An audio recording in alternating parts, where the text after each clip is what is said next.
Welcome everyone, you are watching Vidyakanan. এই পর্বে আমরা বাংলার ফুল মক টেস্ট নিয়ে আলোচনা করছি। চলো দেরি না করে শুরু করি আজকের পর্ব। দেখো, পার্ট 1-এ যে অনুচ্ছেদটি দেওয়া আছে, তোমরা এই অনুচ্ছেদটি খুব ভালো করে আগে দেখে নাও। এরপর তোমরা নিচের প্রশ্নগুলি উত্তর করার চেষ্টা করো। এই অনুচ্ছেদটি আমি পড়ে নিয়েছি, আমি শুধু প্রশ্ন এবং উত্তরগুলি নিয়ে আলোচনা করছি। 1 নম্বর প্রশ্ন দেখো, প্রাচীন ভারতবর্ষে বিদ্বান ও সাধারণের মধ্যে দুস্তর ব্যবধানের কারণ সংস্কৃত ভাষা দুর্বোধ্য ছিল। সাধারণ মানুষ বিদ্বানের সঙ্গে দূরত্ব অনুভব করত। দুটিই ঠিক, কোনোটিই ঠিক নয়। সঠিক উত্তরটি হলো অপশন নম্বর ক, সংস্কৃত ভাষা দুর্বোধ্য ছিল। পরবর্তী প্রশ্ন 2 নম্বর, চলিত ভাষা কি পাণ্ডিত্যের পরিপন্থী?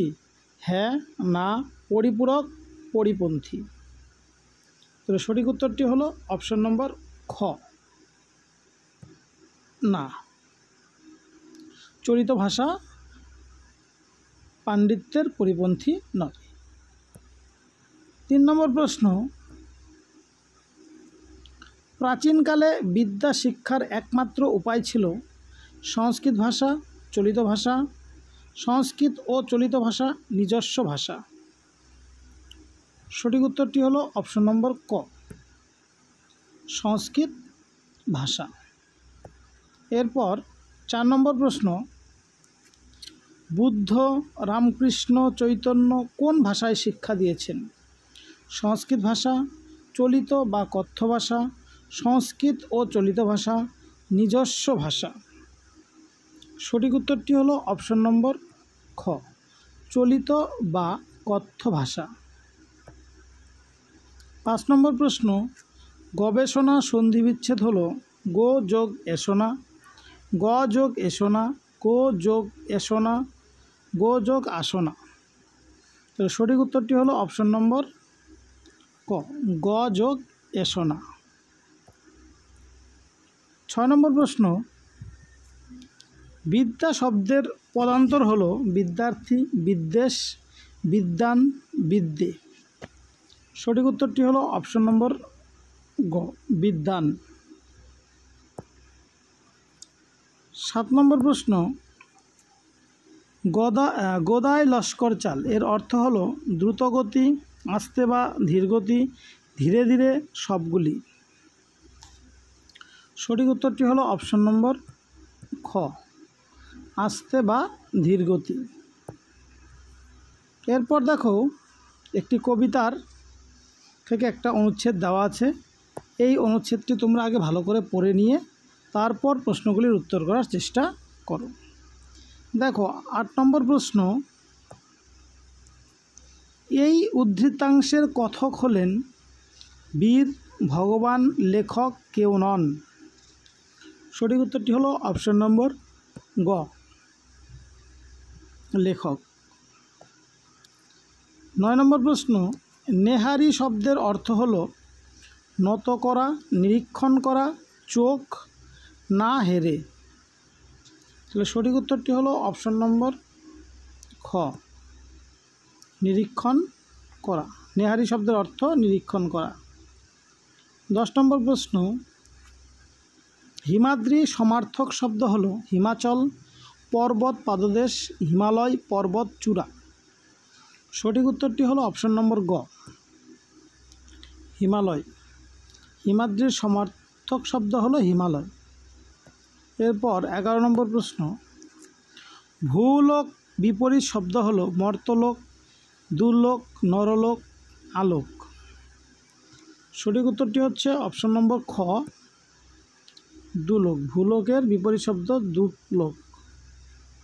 এরপর নেক্সট প্রশ্ন, খোদার আসন আরস ছেদিয়া রেখাঙ্কিত পদটি কোন কারক? কর্তৃকারক, কর্মকারক, অধিকরণকারক, সম্বন্ধ পদ। সঠিক উত্তরটি হলো অপশন নম্বর ঘ, সম্বন্ধ পদ। 13 নম্বর প্রশ্ন, রুদ্র শব্দটির সমার্থক শব্দ কমলা, শিব, রাগী, রোদন। সঠিক উত্তরটি হলো অপশন নম্বর খ, শিব। রুদ্র শব্দটির সমার্থক শব্দ হলো শিব। এর পরের প্রশ্ন 14 নম্বর, রাজটিকা শব্দটির ব্যাস বাক্য করলে হয় রাজা, টিকার রাজা, রাজার টিকা, রাজা চেয়ে টিকা দেন, রাজটিকা যার। রাজটিকা শব্দটির ব্যাস বাক্য হলো, সঠিক উত্তরটি হবে অপশন নম্বর খ, রাজার টিকা। পরবর্তী প্রশ্ন, বিধাত্রী শব্দের প্রত্যয় নিষ্পন্ন করলে হয় বিধা যোগ ত্রী, বি যোগ ধাত্রী, বি যোগ ধা যোগ ত্রী, বিধা যোগ ধাত্রী। সঠিক উত্তরটি হবে অপশন নম্বর গ, বি যোগ ধা যোগ ত্রী, বিধাত্রী। এরপর বাংলা প্যাডাগজি থেকে খুবই গুরুত্বপূর্ণ কিছু প্রশ্ন।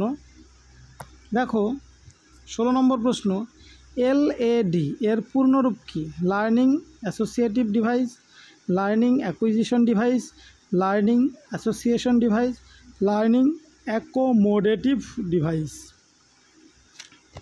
সঠিক উত্তরটি হলো অপশন নম্বর খ,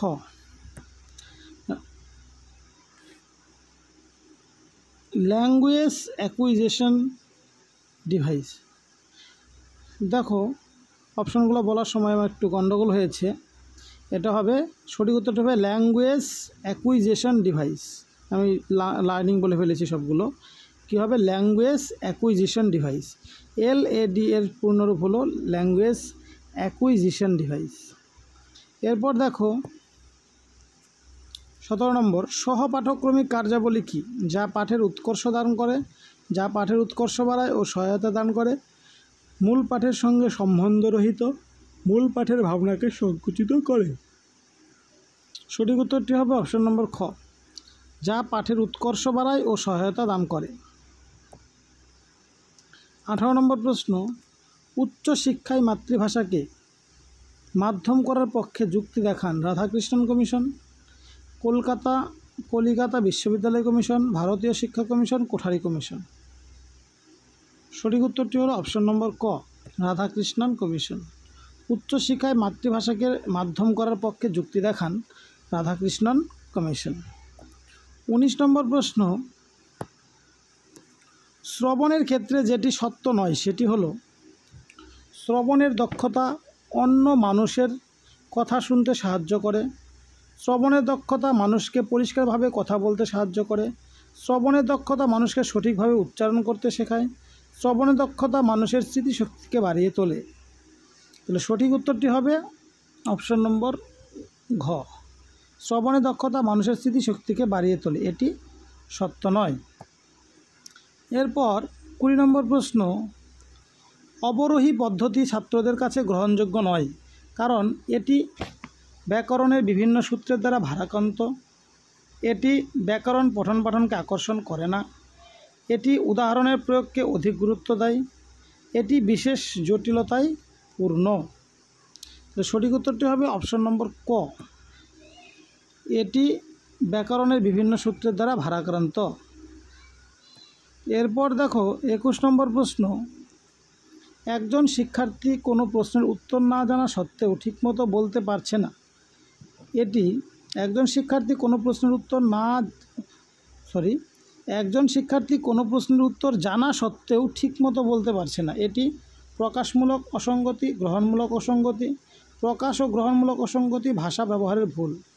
তো সঠিক উত্তরটি হবে অপশন নম্বর ক, প্রকাশমূলক অসঙ্গতি। এরপর দেখো 22 নম্বর প্রশ্ন,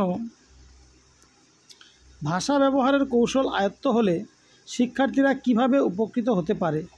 দ্রুত লিখতে পারে, শুদ্ধ লিখতে পারে, দ্রুত পড়তে পারে, দ্রুত ও নির্ভুলভাবে লিখতে পারে। তো সঠিক উত্তরটি হবে অপশন নম্বর ঘ, দ্রুত ও নির্ভুলভাবে লিখতে পারে। এরপর দেখো 23 নম্বর প্রশ্ন, শিক্ষণীয় বিষয়কে মূর্ত করার জন্য শিক্ষক ব্যবহার করেন শিক্ষা উপকরণ, প্রশ্ন উত্তর, ব্ল্যাকবোর্ড, চক ও ডাস্টার। সঠিক উত্তরটি হবে অপশন নম্বর ক, শিক্ষা উপকরণ। এরপর দেখো 24 নম্বর প্রশ্ন, সংশোধনমূলক শিক্ষণের উদ্দেশ্য হল শিক্ষার্থীর আচরণের উন্নতি করা, সহপাঠক্রমিক কার্যাবলী শিক্ষা দেওয়া, শিক্ষার্থীদের মেধার উন্মেষ ঘটানো, পিছিয়ে পড়া শিক্ষার্থীদের আলাদাভাবে সাহায্য করা। সঠিক উত্তরটি হলো অপশন নম্বর গ, শিক্ষার্থীদের মেধার উন্মেষ ঘটানো। এরপর দেখো